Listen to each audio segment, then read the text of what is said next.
Hi, this is from మన technical channel. యాక్చువల్గా ఈ వీడియోలో ఏంటంటే మనం ఆపరేటింగ్ సిస్టమ్ గురించి నేర్చుకోబోతున్నాం. ఏంటివి? Operating operating system. Okay, so యాక్చువల్గా మనం ఆపరేటింగ్ సిస్టమ్ ఎందుకు యూస్ చేస్తాం? సో నేను ఈ ఎగ్జాంపుల్ అయితే ఒక రియల్ కేస్కి రిలేట్ చేసుకొని చెప్తాను. సో జాగ్రత్త అయితే వినండి. సో ఒక హోటల్ ఉందనుకోండి. ఏముంది? ఒక హోటల్ ఉంది. ఓకే, ఆ హోటల్లో మిడ్ లెవెల్ హోటల్ తీసుకోండి. ఆ మిడ్ లెవెల్ హోటల్లో మీకు ఒక రిసెప్షనిస్ట్ ఉంటాడు. ఎస్.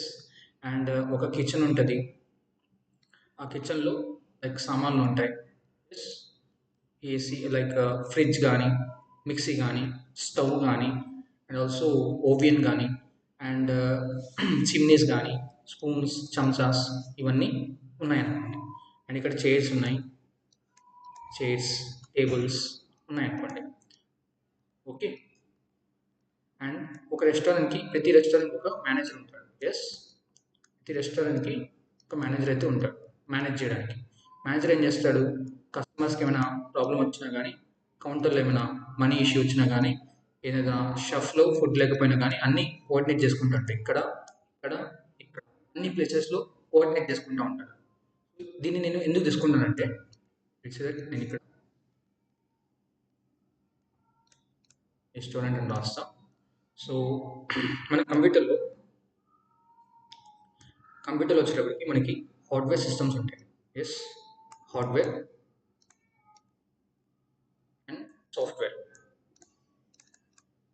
టూ థింగ్స్ ఉంటాయి. హార్డ్వేర్ వచ్చేసి మనకి సిపియు అండ్ కీబోర్డ్ అండ్ లోపల గ్రీన్ బోర్డ్ సంథింగ్ వస్తుంది.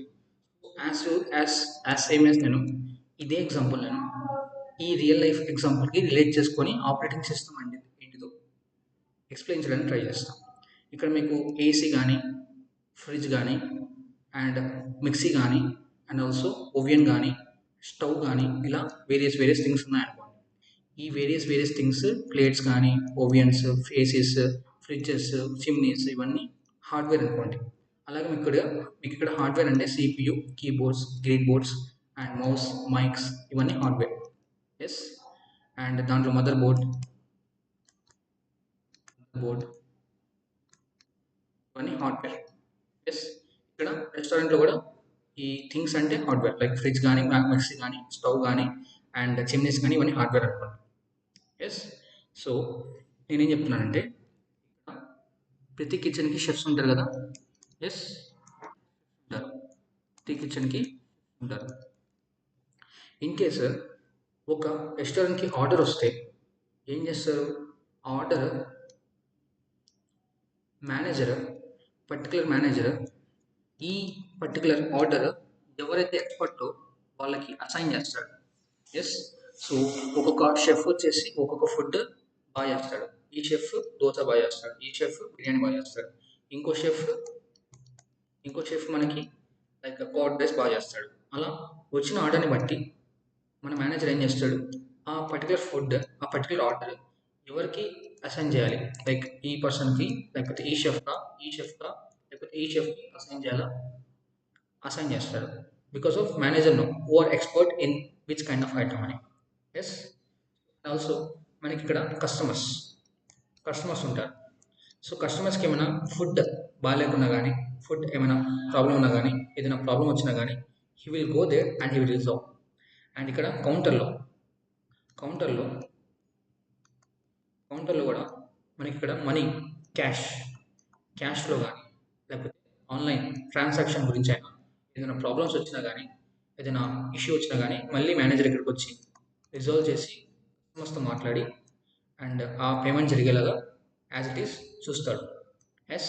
సో ఇక్కడ మనకి మేనేజర్ ఎలా యాక్ట్ అవుతున్నాడు? కిచెన్లో కోఆర్డినేట్ చేసుకుంటున్నాడు అండ్ కస్టమర్స్ దగ్గర ఏదైనా ప్రాబ్లమ్స్ వస్తే చూస్తున్నాడు అండ్ ఆల్సో కౌంటర్ దగ్గర కూడా చూసుకుంటున్నాడు. మొత్తం మేనేజర్ లేకపోతే అదే ఒక రెస్టారెంట్ మేనేజర్ లేకపోతే ఏదో ఒక కస్టమర్ తినేసి వెళ్ళిపోతాడు, ఏదో ఫుడ్ ఆర్డర్ చేస్తాడు, ఒక్కొక్కసారి మనీ కట్టకుండా వెళ్ళిపోతాడు. సో ఇక్కడ మనీ క్యాష్లో ఎంత పోతుంది, ఎంత వస్తుంది? ఓకే. ఒక్కొక్కసారి ట్రాన్సాక్షన్ జరుగుతుందో లేదా చూసుకునేవాడు ఉంటాడు. ఇక్కడ షెఫ్ కూడా వాళ్ళకి ఇష్టం వచ్చిన ఐటెమ్ ఇష్టం వచ్చినట్టు చేసేస్తారు. అప్పుడేమవుతది? రెస్టారెంట్ కూడా గుడ్ విల్ మొత్తం పడిపోతది. Okay. It leads to business loss. అలాగే మనకి ప్రతి కంప్యూటర్‌కి, ప్రతి కంప్యూటర్‌కి ఒక ఆపరేటింగ్ సిస్టమ్ ఉంటది. ఓకే. ఈ ఆపరేటింగ్ సిస్టమ్ దేనికంటే, ఇన్ కేస్ నువ్వు ఏదైనా టాస్క్ ఇచ్చినా, ఏదైనా క్యాలిక్యులేషన్ చేసినా, లైక్ 2+2 చేస్తున్నావు. ఓకే. లైక్ 3+9 చేస్తున్నావు. ఒక క్యాలిక్యులేటర్ ఇస్తున్నావు క్యాలిక్యులేషన్. లేకపోతే కంప్యూటర్ చేత క్యాలిక్యులేషన్ చేపిస్తున్నావు. ఒక వీడియో ఆన్ చేసావు కంప్యూటర్‌లో. ఫోటో ఆన్ చేసావు. ఒక ఫోటో ఎడిట్ చేస్తున్నావు కంప్యూటర్‌లో. ఓకే. ఒక ఫోటో ఎడిట్ చేస్తున్నాం. ఇవన్నీ టాస్క్‌లే కదా! యెస్. ఇది కూడా టాస్కే కదా! యెస్. సో, ఈ టాస్క్ ఈ టాస్క్‌లొచ్చేసి నీకు ఆపరేటింగ్ సిస్టమ్‌కి అసైన్ అవుతది. ఈ ఆపరేటింగ్ సిస్టమ్ ఏం చేస్తది? ఈ ఆపరేటింగ్ సిస్టమ్ ఫస్ట్ దేనికి ఇవ్వాలి? ఫస్ట్ మనకి కంట్రోల్ యూనిట్‌కి ఇవ్వాలా? ఏఎల్‌కి ఇవ్వాలా? లేకపోతే సాఫ్ట్‌వేర్‌కి ఇవ్వాలా? లేకపోతే దేనికి పంపించాలి? మొత్తం కోఆర్డినేట్ చేసుకుంటది. సపోజ్ నేను ఒక టాస్క్ పంపించాను. టాస్క్ వచ్చేసి మనకి ఇక్కడ ఆర్డర్ లాంటిది అనుకోండి. ఏంటిది? ఆర్డర్. ఆర్డర్ లాంటిది అనుకోండి. ఈ టాస్క్ నేను పంపిస్తున్నాం చేయమని చెప్పేసి కంప్యూటర్‌కి. సో, టాస్క్ చేయమని చెప్పేసి పెట్టంగానే నీ కంప్యూటర్ చేసేవాళ్ళు. అది ఫస్ట్ ఆపరేటింగ్ సిస్టమ్ దగ్గరికి వెళ్తది. ఆపరేటింగ్ సిస్టమ్ వచ్చేసి ఆ టాస్క్ ఎవరి దగ్గరికి పంపించాలి, దేనికి పంపించాలి, ఫస్ట్ తర్వాత దేనికి పంపించాలి అని చెప్పేసి కంట్రోల్ చేసుకుంటది. ఓకే. లైక్ మేనేజర్ అనమాట. ఇక్కడ మేనేజర్ కూడా ఏదైనా ఆర్డర్ వస్తే ఫస్ట్ ఏ షెఫ్‌కి అసైన్ చేయాలి, నెక్స్ట్ ఏ షెఫ్‌కి అసైన్ చేయాలి, కస్టమర్స్‌తో ప్రాబ్లమ్ వస్తే ఎలా డీల్ చేయాలి, ఇక్కడ క్యాష్ దగ్గర ఏదైనా మనీ ప్రాబ్లమ్ వచ్చినా కానీ ఎలా రిజాల్వ్ చేయాలి మేనేజర్‌కి తెలుసు. అలాగే మనకి ఆపరేటింగ్ సిస్టమ్ కూడా ఏదైనా డేటా పంపించినా కానీ, టాస్క్ పంపించినా కానీ అది ఎవరికి అసైన్ చేయాలి, తర్వాత ఎవరికి అసైన్ చేయాలో ఆపరేటింగ్ సిస్టమ్‌కి యాజ్ ఇట్ ఈస్ తెలుసు. అదే మనకి సిస్టమ్‌లో ఆపరేటింగ్ సిస్టమ్ లేకపోతే ఇన్ కేస్ మనం ఏదైనా స్పెసిఫిక్ టాస్క్ పంపించినా కానీ ల్యాగ్ అవ్వడం కానీ, ఓకే, సరిగ్గా రన్ కాకపోవడం కానీ, డౌన్ అవ్వడం కానీ, అప్లికేషన్ క్లోజ్ అవ్వడం కానీ ఇలా అన్‌డిఫైన్డ్ బిహేవియర్ చూస్తూ ఉంటాం.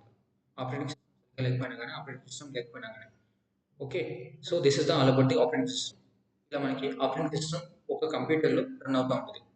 అలాగే మనం వేరియస్ కంపెనీస్ గురించి మాట్లాడుకుంటే, కంపెనీస్ అంటే ఏమేమి ఉన్నాయంటే పేజ్ ఓపెన్ చేస్తున్నా. సో కంపెనీస్ అంటే మనకి ఏమేమి ఉన్నాయంటే like Microsoft, Apple, Linux etcetera కొన్ని కంపెనీస్ ఉన్నాయనుకున్నాం. సో యాపిల్ వాడిది ఆపరేటింగ్ సిస్టమ్ వచ్చేసి మ్యాక్ ఆపరేటింగ్ సిస్టమ్ అంటాం. ఓకే. అండ్ మైక్రోసాఫ్ట్ వాడిది ఆపరేటింగ్ సిస్టమ్ వచ్చేసి విండోస్ అంటాం. విండోస్ ఆపరేటింగ్ సిస్టమ్ అంటాం. యాపిల్ వాడిది Mac operating system. And Linux వాడిది సేమ్ లైనెక్స్ ఆపరేటింగ్ సిస్టమ్ అంటాం. ఇలా మనకి వేరియస్ కంపెనీస్ వచ్చేసి వేరియస్ డిఫరెంట్ ఆపరేటింగ్ సిస్టమ్స్ ఉంటాయి. సో ఈ ఆపరేటింగ్ సిస్టమ్ వేరే, ఈ ఆపరేటింగ్ సిస్టమ్ వేరే, ఈ ఆపరేటింగ్ సిస్టమ్ వేరే. దీంట్లో వీరు రాసిన కోడ్, వీరు రాసిన లాజిక్ వేరే. దీంట్లో వీరు రాసిన కోడ్, వీరు రాసిన లాజిక్ వేరే. అండ్ దీంట్లో వీరు రాసిన కోడ్, వీడు రాసిన లాజిక్ వేరే అనమాట. మనకి కంపెనీస్ చేంజ్ చేయబట్టి ఆ కంపెనీకి రిలేటెడ్ అయిన ఆపరేటింగ్ సిస్టమ్ అంటే దాని ఓన్ ఆపరేటింగ్ సిస్టమ్ వాళ్ళు ప్రొవైడ్ చేస్తూ ఉంటారు. సో మనం మోస్ట్లీ యూజ్ చేసే ఆపరేటింగ్ సిస్టమ్ ఏంటంటే విండో ఆపరేటింగ్ సిస్టమ్. అండ్ కొన్ని like few of people use చేసేది ఏంటంటే Mac operating system. Yes. So చాలా కాలేజెస్లో, చాలా ల్యాబ్స్లో కానీ మనం యూజ్ చేసే ఆపరేటింగ్ సిస్టమ్ ఏంటంటే విండో ఆపరేటింగ్ సిస్టమ్. సో అది విండో ఆపరేటింగ్ సిస్టమ్ అని ఎలా ఫైండ్ అవుట్ చేయగలరు? లైక్ మీకు ఒక విండో సింబల్ ఇలా వస్తుంది. విండో సింబల్ ఇలా వస్తుంది అనమాట. ఇలా విండో సింబల్ వస్తుంది మీకు సిస్టంలో. లైక్ కంట్రోల్ ఆల్ట్ తర్వాత పక్కన మీకు విండో సింబల్స్ వస్తాయి. ఇలా విండో సింబల్స్ వస్తాయి. అది విండో సింబల్ వచ్చిందంటే అది related to Window operating system. So చాలామంది స్టూడెంట్స్ కానీ లేకపోతే కాలేజ్ ఫ్యాకల్టీ కానీ విండో ఆపరేటింగ్ సిస్టమే వాడుతూ ఉంటారు. Okay. If you are using that Mac operating system no problem. Okay. Both explain చేసుకుంటా కవర్ చేసుకుంటూ వస్తున్నాం. Okay, I hope you understand what is operating system. Okay, I'm closing this video. Thanks for understanding.